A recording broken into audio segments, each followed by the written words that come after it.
Un pétrolier russe attaqué au large de la Turquie. Le conflit dérape loin de l'Ukraine. La mer Noire, un nouveau champ de bataille. On dirait bien que la tranquillité en mer Noire n'est plus qu'un lointain souvenir. Encore une attaque, la troisième en quelques jours contre un navire lié à la Russie. Cette fois, c'est un pétrolier, le Mid-Volga 2, qui a été touché. Et pas n'importe où, à des centaines de kilomètres des côtes ukrainiennes, tout près de la Turquie. C'est une situation qui devient de plus en plus tendue et honnêtement, un peu inquiétante.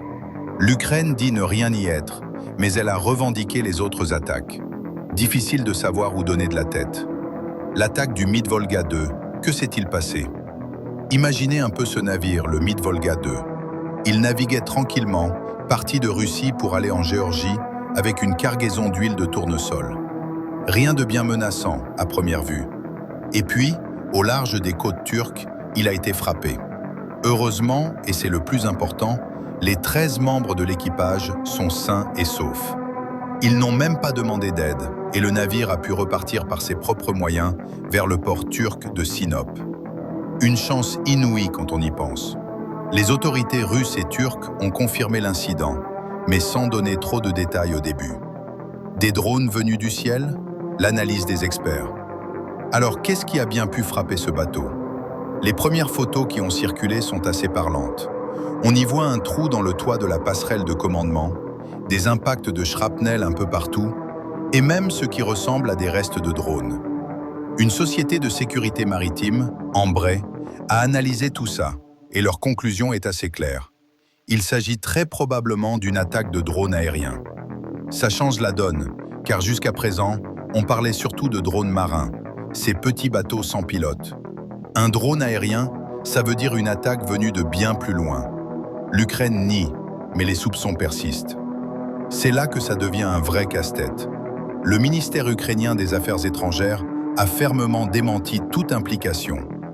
Ils ont même suggéré que tout ça pourrait être une mise en scène russe. Pourtant, de leur côté, certains médias ukrainiens n'hésitent pas à dire qu'il s'agirait d'un de leurs drones à longue portée, le Lyuty-196.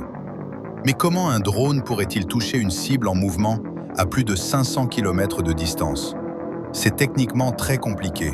Il faudrait un guidage en temps réel, peut-être depuis un autre navire plus proche, ou une technologie que l'on ne leur connaissait pas. Bref, le mystère reste entier. L'inquiétude de la Turquie et l'escalade du conflit. Il faut comprendre que ce navire, le Mid-Volga 2, n'a pas été choisi au hasard. Son propriétaire est sous le coup de sanctions ukrainiennes. En fait, il ferait partie de ce que l'on appelle la flotte de l'ombre de la Russie. C'est un ensemble de centaines de vieux bateaux, souvent mal assurés, que la Russie utiliserait pour continuer à vendre son pétrole dans le monde entier et ainsi contourner les sanctions occidentales. L'Ukraine demande depuis longtemps à ses alliés d'agir contre cette flotte qui, selon elle, finance directement la guerre. Ces attaques, même si celle-ci est non revendiquée, s'inscrivent donc dans une logique plus large.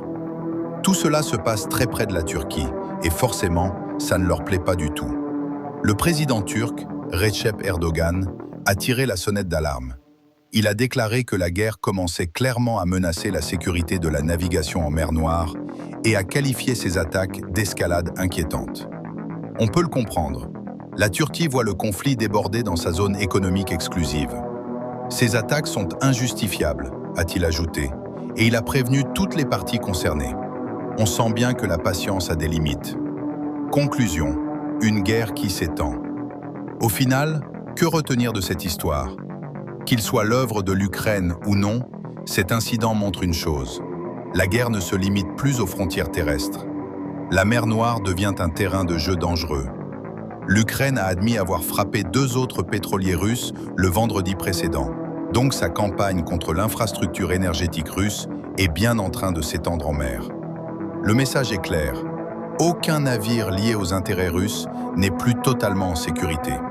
Et cela, ça change beaucoup de choses pour tout le monde dans la région.